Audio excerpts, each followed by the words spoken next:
कचालन शोपिया में एनकाउंटर, एक दहशतगर्द मारा गया, असलहा और गोला बारूद बरामद।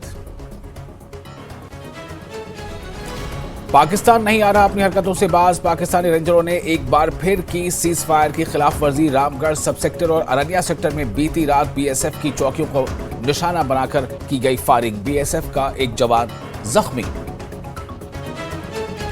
रामबन के आवाम को हुकूमत और इंतजामिया से मुतालबा, नाशरी से सनासर के बजाय बटोल से सनासर शुरू की जाए गंडोला खिदमात। बैक टू विलेज प्रोग्राम के 5वें मरहले के तहत विजिटिंग अफसरों का शोपिया के पंचायत हल्कों का दौरा, हुकूमत स्कीमों तक रसाई, तरक्याती कामों और दरपेश मसाइल पर की बातचीत। बिजली के गलत इस्तेमाल और बिजली चोरी में मुलविस अफराद के खिलाफ होगी सख्त कार्रवाई, डिविजनल कमिश्नर कश्मीर विजय कुमार बिधूरी का बयान, कहा लाइनें काटना अच्छी बात नहीं, ओवरलोडिंग से मुश्किलात दरपेश। पिछले सालों के मुकाबले इस साल मौसम सरमा की बेहतर तैयारियां, डिविजनल कमिश्नर कश्मीर विजय कुमार बिधूरी का बयान, कहा नहीं बर्दाश्त की जाएगी किसी किस्म की गफलत, कंट्रोल रूम्स को बरवक्त बनाया जाएगा फ़आल।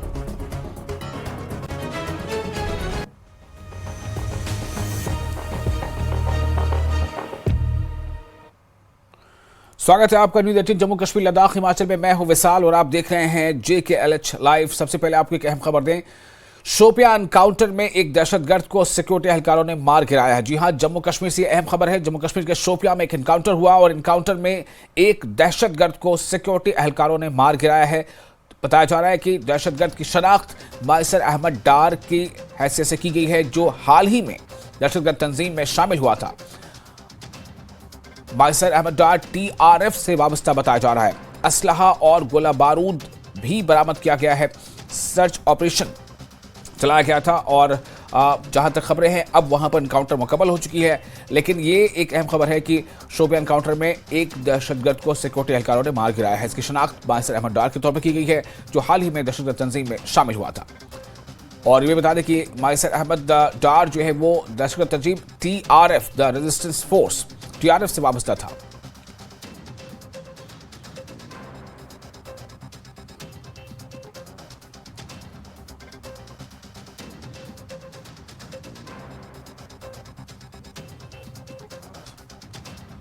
तो एक कामयाबी यहां पर सुरक्षा में तैनात दस्तों को, और जिस तरह से हमने पहले आपको बताया कि लगातार कोशिशें इस तरह की हो रही हैं एनकाउंटर, और अभी हाल ही में DGP RR स्वाई ने भी कहा था कि ये कोशिश होगी, क्योंकि ठंड के मौसम की शुरुआत हो रही है, ऐसे में कोशिश होगी कि इन्फिल्ट्रेशन की कोशिश होगी या ऐसी कार्रवाइयों को जो दहशतगर्दी से जुड़ी हैं उसे बढ़ाने की कोशिश होगी। लेकिन ज़मीन पर यहाँ पर हमारी जो कोशिश होगी कि हम यहाँ किसी तरह से उसे फलने फूलने न दें, और इसका ही एक नतीजा यहाँ देखा जा रहा है कि शोपिया एनकाउंटर में जो शोपिया में एनकाउंटर हुआ था, वहाँ इस एनकाउंटर में एक दहशतगर्द को सिक्योरिटी एहलकारों ने मार गिराया है।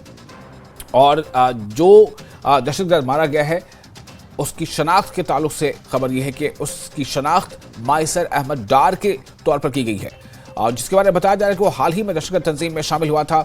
माइसर अहमद डार TRF यानी द रेजिस्टेंस फोर्स से वाबस्ता था। असला और गोला बारूद भी इसके पास से बरामद किया गया है।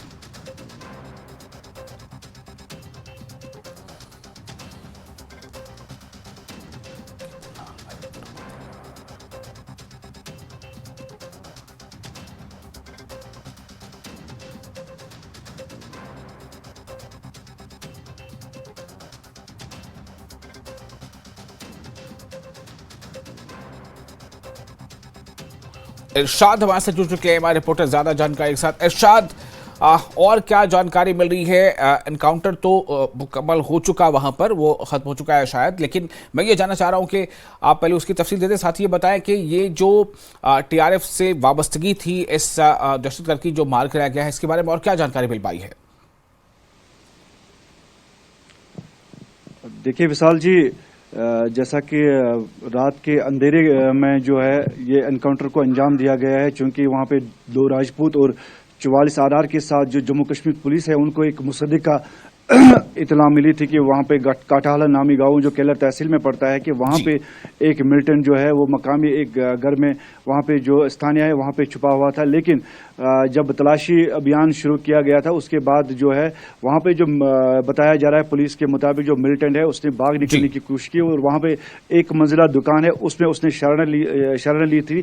तो उसके बाद मुख्तसर एनकाउंटर में उसको मारा गया है और पुलिस के मुताबिक जाहिद जो टीआरएफ से ताल्लुक रखता है कि हाल ही में इन्होंने मिलिटेंसी को ज्वाइन किया गया है पुलिस के मुताबिक। हालांकि पुलिस ने रात के 3:30 बजे ट्विटर के जरिए इसकी जानकारी फराहम की थी। तो आज सुबह 5:30 बजे जब हम यहाँ पे पहुंचे तो यहाँ पे मकामी लोग मौजूद थे तो और यहाँ से जो फौज और जो पुलिस है वो यहाँ से निकल चुकी थी। बिल्कुल मुख्तसर एनकाउंटर में ही ये एनकाउंटर जो है अंजाम दिया गया था और उसमें जो ये एक मिलिटेंट जो है मारा गया है। लेकिन अगर हम बात करेंगे जैसा कि आप भी कह रहे थे कि जब सर्दियां शुरू होती है विंटर सीजन शुरू होता है इस इलाके में काफी शिद्दत की सर्दी है। तो जैसे कि समर्स की बात करेंगे गर्मियों में जो मिलिटेंट है वो जंगलात एरिया में रहते हैं जंगलों में रहते हैं और जैसे ही सर्दियां बढ़ती है वो बस्तियों की तरफ रुख करते हैं। और जाहिद के बारे में ये बताया जा रहा है माफी यहाँ पे कहना चाहूंगा कि जो मिलिटेंट है मैसर डार जो है वो विशरू बाला का रहने वाला है जो शोपियान जिले का ही गांव है। बिल्कुल जहां पे उसको मार गिराया गया उससे 4 या 5 किलोमीटर दूर वो रहता है। लेकिन ये हमें जो सूत्रों से खबर है या उनके जो रिश्तेदार ये कह रहे थे कि 6 दिन पहले जो है मैसर जो था वो गायब हुआ था घर से। तो उसके बाद जो है घर वाले भी उसको ढूंढ रहे थे। लेकिन चंद रोज ही पहले उन्होंने जो बताया जा रहा है कि मिलिटेंट सफों में शामिल हुआ था और आज उसको एक एनकाउंटर में है मार डाला गया। जी शायद बहुत शुक्रिया आपका तमाम जानकारी के लिए। तो ये खबर अहम ये है कि एनकाउंटर शोपिया में हुआ था। इस एनकाउंटर में एक दहशतगर्द को सिक्योरिटी एहलकारों ने मार गिराया है और खबर ये भी है कि अब वो एनकाउंटर चूंकि खत्म हो चुका है और लेकिन इस नहज पर खत हुआ है कि जो दहशतगर्द था उसे मार गिराया गया और उसके कब्जे से काफी जो है गोला बारूद भी बरामद किया गया है। और बढ़ेंगे अगली खबर की तरफ। पाकिस्तान अपनी हरकतों से बाज नहीं आ रहा है, वो लगातार सीज फायर की खिलाफ वर्जियां कर रहा है। पाकिस्तानी रेंजरों ने बीती रात बीएसएफ की चौकियों को निशाना बनाकर रामगढ़ सब सेक्टर और अरनिया सेक्टर में बिला इश्तियाल फायरिंग की और मोर्टार दागी, जिस पर बीएसएफ के जवानों ने भी जवाबी कार्रवाई की और मुंहतोड़ जवाब दिया। पाकिस्तान के फायरिंग में बीएसएफ का एक जवान जख्मी हो गया है। उसे इलाज के लिए पहले रामगढ़ अस्पताल ले जाया गया, जहां इब्तदाई इलाज के बाद उसे जम्मू रेफर कर दिया गया है। बीएसएफ ने अपनी प्रेस रिलीज में कहा है कि 8 और 9 नवंबर की रात पाकिस्तानी रेंजरों ने बिला इश्तियाल फायरिंग की, जिसका बीएसएफ जवानों ने मुंहतोड़ जवाब दिया। पाकिस्तानी रेंजरों की फायरिंग के बाद बैनुल-अक़वामी सरहद पर बीएसएफ ने अलर्ट जारी कर दिया है और चौकसी बढ़ा दी गई है।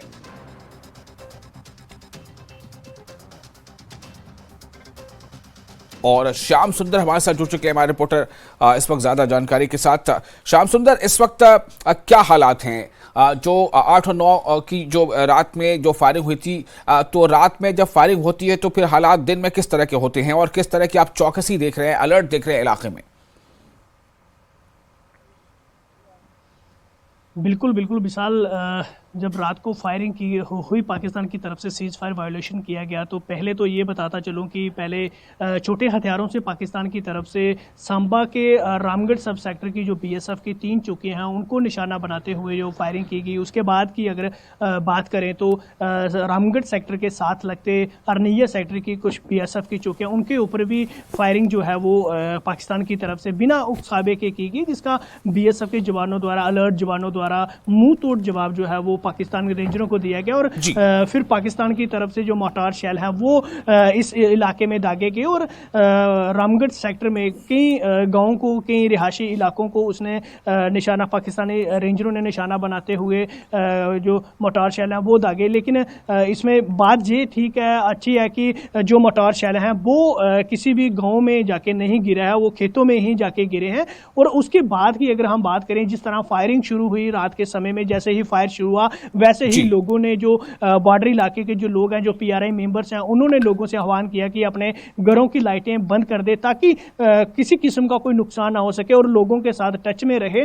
और तब से ही अगर हम बात करें तो पूरे बॉर्डर पे जो है वो माहौल जो है वो थोड़ा टेंसर सिचुएशन अभी टेंसर बनी है। लोग थोड़े डर के माहौल में है, घरों से बाहर नहीं निकल रहे हैं। और बीएसएफ की तरफ से विशाल, मैं ये बताता चलूं कि पिछले 2 हफ्तों की अगर बात करें तो पाकिस्तान की तरफ से अरनिया जो सेक्टर है वहां फायरिंग जो है वो की गई थी, जिसमें बीएसएफ के जवान भी घायल होते और सिविलियन भी, स्थानीय महिला भी घायल होते। उसके बाद से अगर हम बात करें तो पूरे बॉर्डर इलाके में बीएसएफ की तरफ से अलर्ट घोषित कर दिया था। कहीं ना कहीं अगर हम बात करें तो इस तरह की घटना को अंजाम देके पाकिस्तान की तरफ से सीज फायर करके एक टेंशन डाइवर्ट करने की कोशिश की जाती है, ताकि अलर्ट जवानों को की टेंशन है वो डाइवर्ट की जाए और कहीं इन्फिल्ट्रेशन जो है वो करवाई जाए। तो कहीं ना कहीं यही मंशा उसके पीछे रहती है। और रात को भी पाकिस्तान ने इसी मंशा से फायरिंग जो है वो बिना उकसावे के इनके बीएसएफ जवानों के ऊपर की, जिसमें एक बीएसएफ जवान जो है वो घायल बताया जा रहा है, जिसको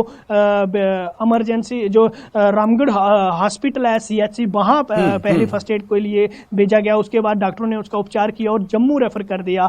तो इस समय अगर हम बात करें तो हम बिल्कुल इंटरनेशनल बॉर्डर के साथ है। आप ये मेरे पीछे बंकर देख रहे होंगे, ये बंकर जो है ये बात करें बीएसएफ के जब रात को नाके लगाए जाते हैं, एक तो इंटरनेशनल बॉर्डर पे बीएसएफ के जो नाके लगे और उसके पीछे की अगर हम बात करें यहां पर भी रात को बीएसएफ की तरफ से गश्त की जाती है, इस पूरे इलाके को निगरानी में रखा जाता है। तो जो ये पूरा फायरिंग का जो मामला है तो अलर्ट पूरी तरह से कर दिया गया है। बॉर्डर इलाके में किसी को भी आने जाने की अनुमति नहीं है।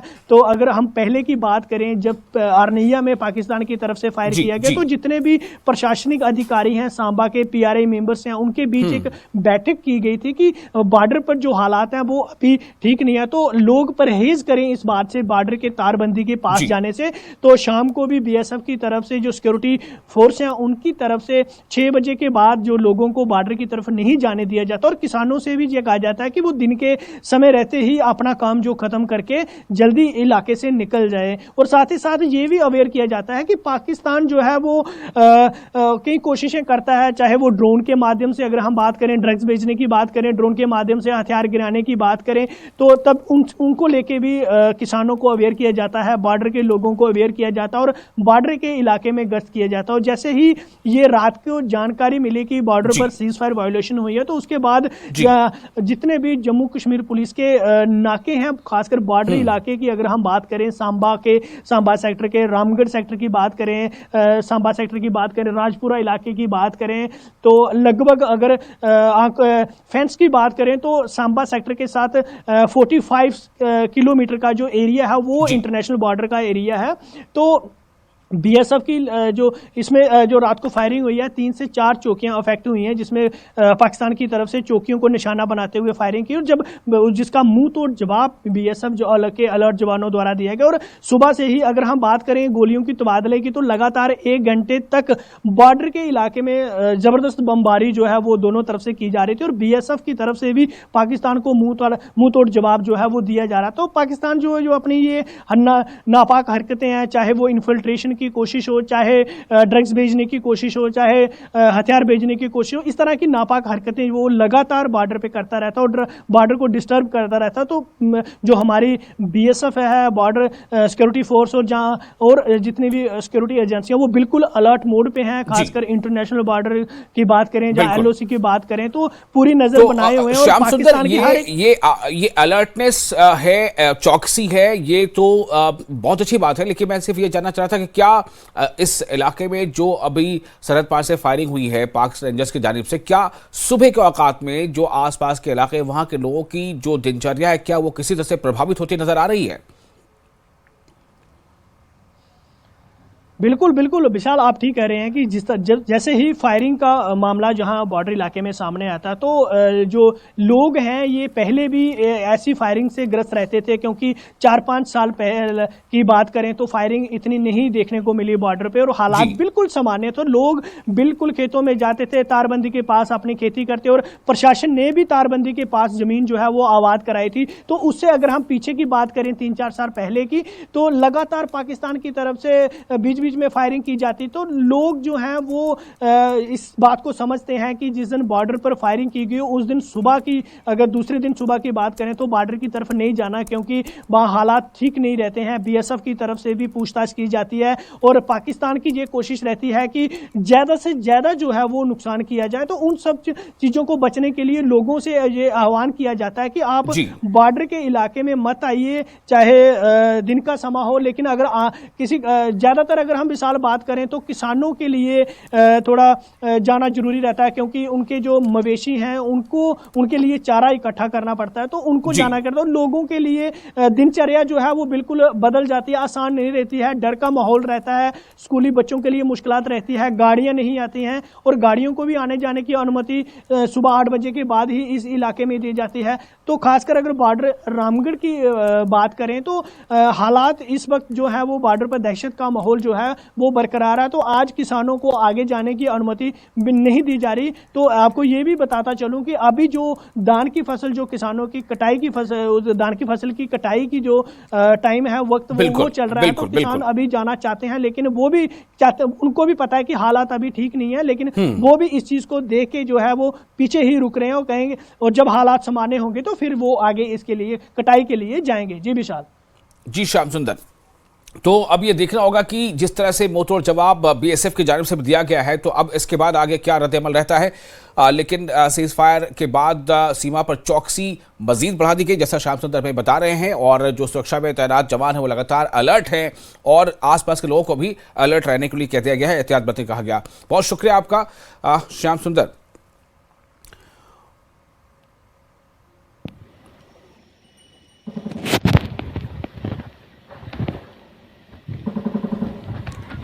पाकिस्तान की तरफ से जो फायरिंग की गई थी पाक रेंजर्स की जानिब से, बिला स्टाइल फायरिंग, सुने।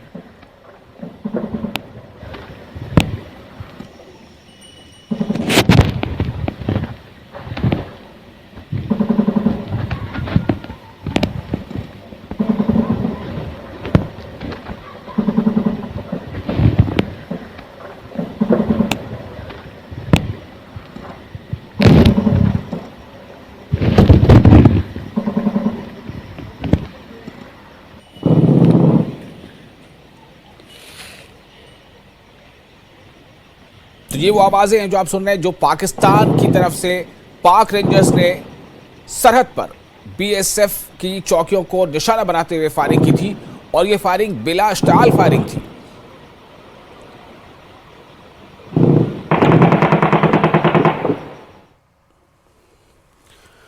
और सुबह की जो हालात हैं उसके बारे में मैंने आपको अभी तफसील बता दी है। हमारे रिपोर्टर श्याम सुंदर ने लगातार बताया कि किस तरह से वहां पर सुबह के हालात बने हुए हैं, लेकिन ये कि अलर्ट और चौकसी पूरी तरह से है। और जब फायरिंग हुई थी भी रात में, तो बीएसएफ ने मुंहतोड़ जवाब दिया था। आगे बढ़ेंगे। जिला रामबन के इलाका बटोत की आवाम ने हुकूमत और इंतजामिया से मुतालबा किया है कि हालिया दिनों में हुकूमत की जानिब से ऐलान करदा गंडोला सर्विसेज में नाशरी से सनासर के बजाय बटोत से सनासर गंडोला सर्विस शुरू की जाए, ताकि बटोत में ताजिर बिरादरी को हो रहे नुकसान की भरपाई हो सके और बटोत में रोजगार और सियाहत के नए मौके पैदा हो सकें। वाज़ेह है कि मरकजी वजीर नितिन गडकरी की जानिब से नए केबल कार प्रोजेक्ट के ऐलान के बाद रामबन जिले को भी 2 केबल कार प्रोजेक्ट मुख्तस हुए हैं, जिसमें नाशरी से सनासर गंडोला भी शामिल है। बटोत के आवाम का मुतालबा है कि नाशरी की जगह बटोत से सनासर गंडोला सर्विस शुरू होने से इस इलाके में मजीद तरक्की के इम्कानात पैदा हो जाएंगे। की शुरुआत जो है बटोत से भी हो सकती है। बटोत से सनासर इसको कनेक्ट कीजिए, एक कनेक्टिविटी बटोत से बन जाएगी और हमारे यहाँ के लोगों को मतलब डूबते को तिनके का सहारा होता है। पहले यहाँ के कारोबार जो है बिल्कुल हमारे बाज़ार के दुकानदारों के जो हैं होटल तबका जो भी था वो सारा ख़त्म हो चुका है, तो इससे कहीं ना कहीं हम लोगों को फ़ायदा हो। लोगों की आवाज़ है। तो मैं ये भी बता देना चाहता हूँ कि अगर मुझे लगता है आने वाले टाइम में लोग इस बात को लेके लोग बहुत नाराज़ हैं, तो मुझे लगता है कि धरना प्रदर्शन भी होंगे।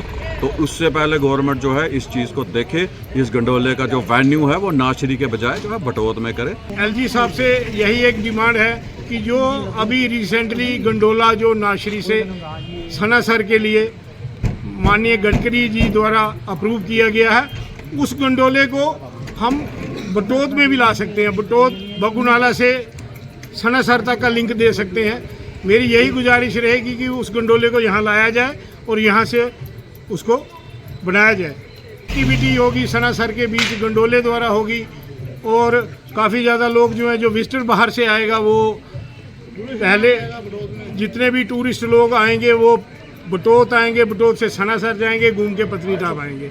उससे बहुत ज़्यादा फ़र्क पड़ेगा और यहाँ से कामकाज की स्थिति को भी काफ़ी फ़ायदा पहुँचेगा। और फिलहाल एक छोटा सा ब्रेक लेंगे, ब्रेक के बाद खबरों का सिलसिला जारी रहेगा।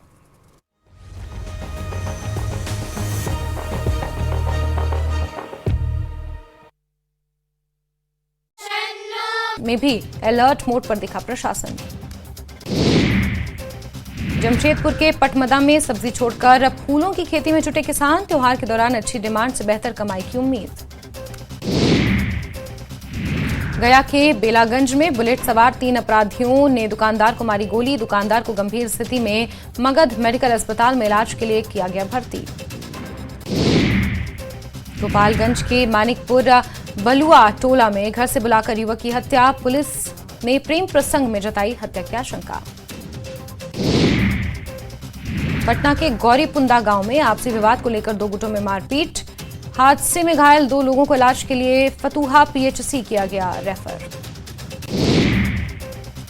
नवादा के होटल के कारोबारी का शव मिलने से सनसनी, परिजनों के मुताबिक 3 करोड़ के कर्ज का कारण तनाव में आकर की आत्महत्या।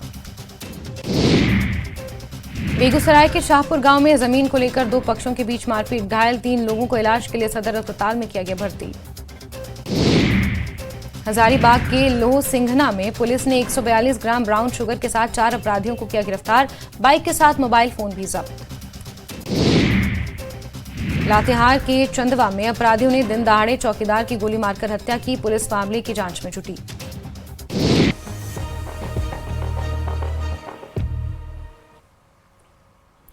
ब्रेक के बाद में फिर आपका स्वागत है न्यूज 18 JKLH पर। आप देख रहे हैं JKLH live. Back to village programme के 5वें मरहले के तहत विजिटिंग अफसरान गांव-गांव का दौरा कर रहे हैं और उनके रद्द-ए-अमल मुख्तलिफ हुकूमती उम्र पर ले रहे हैं।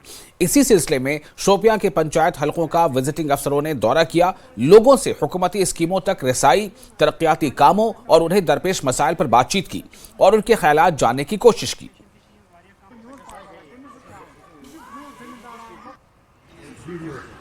गवर्नमेंट वनकस स्टेप बैक टू विलेज 5 चलान यमिक पर्पज मेन कि अवेयरनेस लुकन दी ये मुख्तलिफ अलाइन डिपार्टमेंट वनकस हाजिर मुख्तलिफ डिपार्टमेंट जानकारी दिवान अच्छे प्रोग्राम इम्प्लीमेंट वनकस ग्राउंडस पे तो यह जानकारी मिलान लुकन तम पे लुक डिमांड्स पान थवान वनकस ऑफिशलन ब्रो तम फुलफिल गन। डिविजनल कमिश्नर कश्मीर विजय कुमार बिधूरी ने न्यूज 18 से बात करते हुए कहा है कि हुकूमत ने पिछले सालों के मुकाबले इस साल मौसम सरमा की बेहतर तैयारियां की हैं। इस साल मुतहरिक मौसम सरमा की तवक्को करते हैं और चाहते हैं कि लोग मौसम सरमा का भरपूर लुत्फ उठाएं। उन्होंने कहा कि यूरोप में भी सर्दी है लेकिन वहां दफातर बंद नहीं होते। उन्होंने कहा कि सर्दियों के मौसम में आपने सिर्फ गुलमर्ग और पहलगाम को सयाहों के लिए खुला हुआ देखा था। इस साल आप देखेंगे कि सोनमर्ग भी सरमा में सयाहों के लिए खुला रहेगा। कौमी शाहराहों पर काम तकरीबन मुकम्मल हो चुका है, इसलिए 2 तरफा ट्रैफिक होगी। उन्होंने कहा कि ज़िली और मुतल्लिका अफसरान को हिदायत जारी कर दी गई हैं कि गफलत बर्दाश्त नहीं की जाएगी। आइंदा सर्दियों में बर्फ़ की बरवक्त सफाई को यकीनी बनाने के लिए अमले और मशीनरी को लैस कर दिया गया है ताकि आम लोगों को परेशानियों का सामना न करना पड़े। रवा मौसम सरमा में बेहतर सहूलियात की फराहमी के लिए कायम किए गए कंट्रोल रूम्स को बरवक्त फ़ाल कर दिया जाएगा। अजला को बिजली के बहरान के मुख्तसर वक्त में हल करने की सख्ती से हिदायत की गई है। आवाम की मुश्किलात को ख़त्म करने के लिए शहरी इलाकों में 12 घंटे और देही इलाकों में 24 घंटे बिजली के ख़राब होने वाले ट्रांसफार्मर को तब्दील किया जाएगा के अंदर। और इसके साथ साथ अजला में राशन का वाफिर सामान भी भिजवाया गया है। विंटर जो पहले ये माना जाता था कि 6 महीने बंद रहेगा और सभी लोग यहाँ से चले जाएंगे, तो ऊपर भी हमारे मीटिंग्स में भी डिस्कशन हुआ है कि सर्दी यहाँ तो नहीं पड़ती है, स्पेशल सर्दी तो यूरोप में भी बहुत ज़्यादा पड़ती है, तो वहाँ तो सारी चीज़ें बंद नहीं होती जो हम यहाँ पे बंद कराएंगे। तो इस बार हमारा उद्देश्य है कि वाइब्रेंट विंटर हो और लोग इस विंटर का पूरा मजा लें, बल्कि चिल्ले कलान सबसे ज़्यादा खूबसूरत इस बार रहे लोगों के लिए, ये हम बिल्कुल चाहते हैं। तो उसके हिसाब से आपने भी देखा होगा कि माननीय एलजी साहब ने भी मीटिंग लेके सख्त हिदायत दी है कि अगर ट्रांसफार्मर अगर ख़राब होता है तो अर्बन एरिया में ज़्यादा से ज़्यादा 12 घंटे, वैसे तो 8 घंटे उनको बोला है लेकिन 12 घंटे, और रूरल एरिया में 24 घंटे में उसको रिप्लेस कर लिया जाएगा। तो बर्फ़ भी और बिजली भी, ये जो है हमारा एक तरह से हमारा संदेश है अपने डिपार्टमेंट के लिए भी, लोगों के लिए भी। यहाँ तक रही बर्फ़ क्लियर करने की बात, तो इस बार रीस्ट्रक्चरिंग हो गई है डिपार्टमेंट की, पीडब्ल्यूडी की। आपको पता है पिछले साल भी हमने ऐसे इंस्ट्रूमेंट्स जो है लाए थे कस्टमाइज़ करके, जिससे कि हमारे जो रोड है उनको कोई ख़तरा ना हो। कई बार क्या होता, बर्फ़ जब हटाते थे तो रोड को भी डैमेज होता था, तो उसको भी ना हो। हॉस्पिटल्स में स्पेशल जो उनके जनरेटर्स वगैरह है उनके लिए सारी चीज़ की व्यवस्था करा दी गई है। प्रायोरिटी पे उसको देखा जाएगा, हॉस्पिटल का रोड जो है वो क्लियर हो। जहाँ तक रहा खाने पीने का सामान, तो आपको पता ही है कि 6 महीने और 8 महीने का जो हमें पहुँचाना है वो हम पहुँचा चुके हैं। लोग इस वक्त मसरूफ़ है, कमले ले रही है, कांगड़े ले रही है, गर्म कपड़े ले रहे है। इस वक्त चलती है ज़्यादा कमले, जैकेट चल रहे हैं, ट्राउज़र चल रहे हैं, थर्माकोट चल रहे हैं। इसी चीज़ की और एक गर्म आइटम चाहिए, सर्दी से बचाव को अपने आप को बचना चाहिए। ये कम्बल है, लेप हो रही है, मटरस हो रही, यही सब बिकता है और सब बिकता है। गरम है, लोबर, यही जैकेट वगैरह सब बिकता है। और इसी के साथ इस बुलेटिन में फिलहाल इतना ही, लेकिन न्यूज़ 18 JKLH पर लगातार बड़ी और अहम खबरों का सिलसिला जारी रहेगा।